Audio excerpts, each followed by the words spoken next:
Hey, Dove Gordon here, and I think that it's time you and I have a conversation. Dove Gordon from dovegordon.net, the Alchemist Entrepreneur. And the reason we need to talk is because this is something that I've had to grow through, and I have a sneaking suspicion it's something that you're suffering through right now. So I want to make sure we can do as much as we can to alleviate the wasted life, really, that you're probably feeling right now.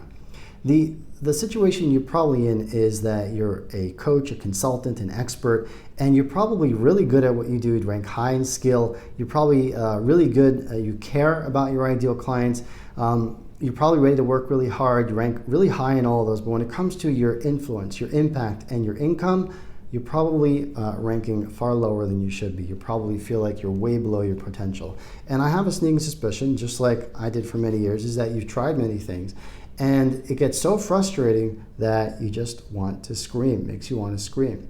And the question that we need to ask ourselves is why? Why is it this way? Why are so many people who are really good at what they do, who care about helping their clients get the result, why is it that they get so darn stuck against this invisible ceiling? You seem to be doing what everybody tells you to do, and you got to wonder, why isn't it working for me? Why am I going in circles?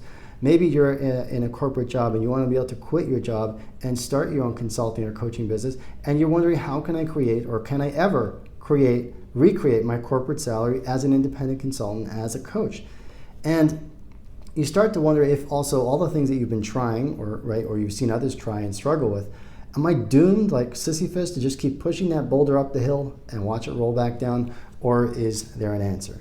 And I struggled with this for a long time. I've been in this business for probably about 15, 16 years now. And for the first 7 or 8, I felt like Sisyphus pushing a boulder up a hill. I knew I had so much to offer, but it was like I was all over the place. I was just doing so many different things.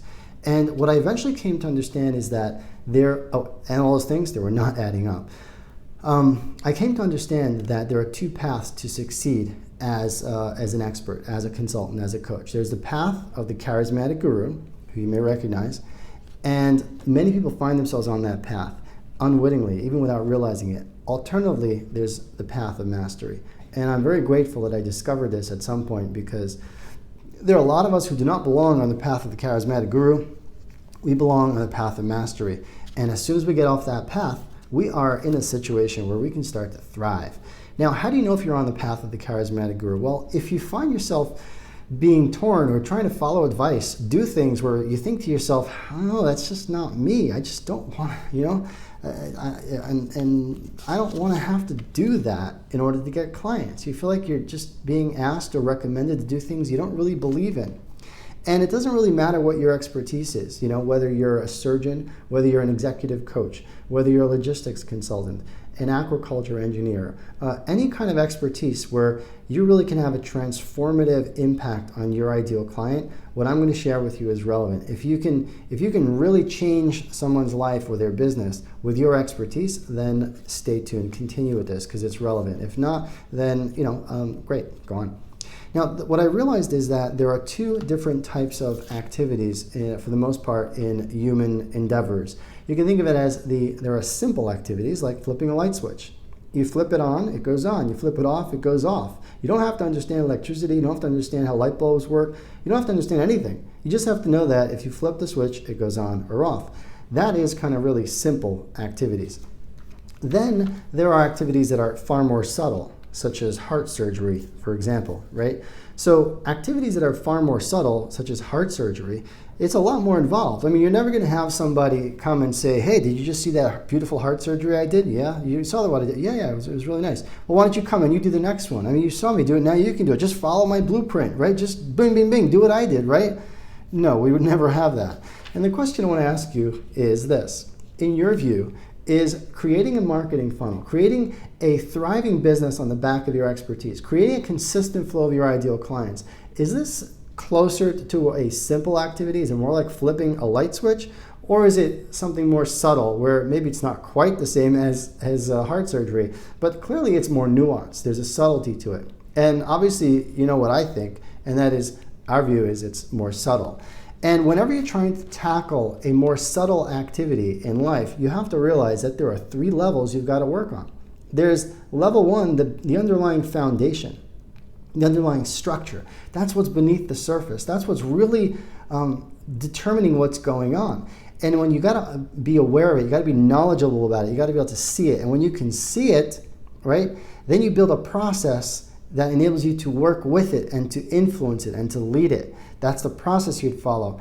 And when you have a process or a plan that you can actually believe in, then you need to have certain tools and skills that are going to help you work that process so you can influence the underlying structure. For example, if we're talking about heart surgery, okay, if we're talking about heart surgery, let me just show you what this looks like. Right, you know, the underlying structure might be biology, right? Not might be, it is. The underlying structure for doing surgery is human biology. If you don't, you know, in order to do heart surgery, you've got to come to understand the biology of the human heart. You've got to understand not just the human biology, but also the specifics of the patient lying on the operating table in front of you, which is why you do tests as much as possible ahead of time. Because when you understand the underlying structure of the situation that you're in and you want to change it, right, then you're able to do it. But when you don't understand it, you're going to break yourself against it. Or if you don't understand the human biology, you're going to kill the patient and get a really bad reputation as a heart surgeon, right? So you've got to come to understand the underlying structure of a subtle, nuanced situation. And when you do that, then you can build a process. So surgery is a process. You follow a series of steps or multiple processes stitched together, right? Couldn't help that one. And then, you know, once you have a series of steps or a process, then you're going to have your scalpel, your gauze, your antibiotics, your anesthetics, right? These are going to be the tools that you're going to use, and you need to be skilled at using those tools. So anytime you're in a subtle, nuanced situation and you've got to master it, it's not going to be so easy like flipping a light switch, and there's a lot more involved. Now, the good news is that I really believe that the path of mastery when it comes to creating a consistent flow of ideal clients it's a path you're already familiar with because you've mastered your core craft. Whatever it is that you're good at, whatever your expertise is that you want to be building your business on, you've mastered it. So you probably instantly understand that you're not going about building your business in the disciplined, systematic, structured way that you probably went about mastering your core craft. And the good news is that the same type of structure process applies to creating a consistent flow of ideal clients, except that when it comes to the underlying structure of creating a consistent flow of ideal clients is human psychology. And it's not complicated human psychology you need a doctorate for. It really boils down to 3 basic questions, and we'll get to that in class 2. Once you understand that, you build a simple process, a simple marketing and selling funnel or a simple marketing plan that you actually can follow and you actually believe in because it makes sense to you as soon as you understand that. And then based on your plan, you then go and you identify what are the tools you need and what are the skills that you need to run those tools properly at a high level.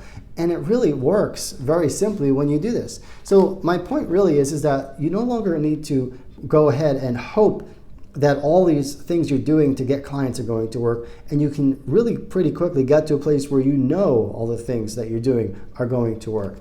And you know, my opinion actually is, since no one asked, I'm going to tell you anyway, my opinion is that if they taught in medical school, they taught heart surgery the way that they teach marketing, all those people in medical school would be behind bars, right?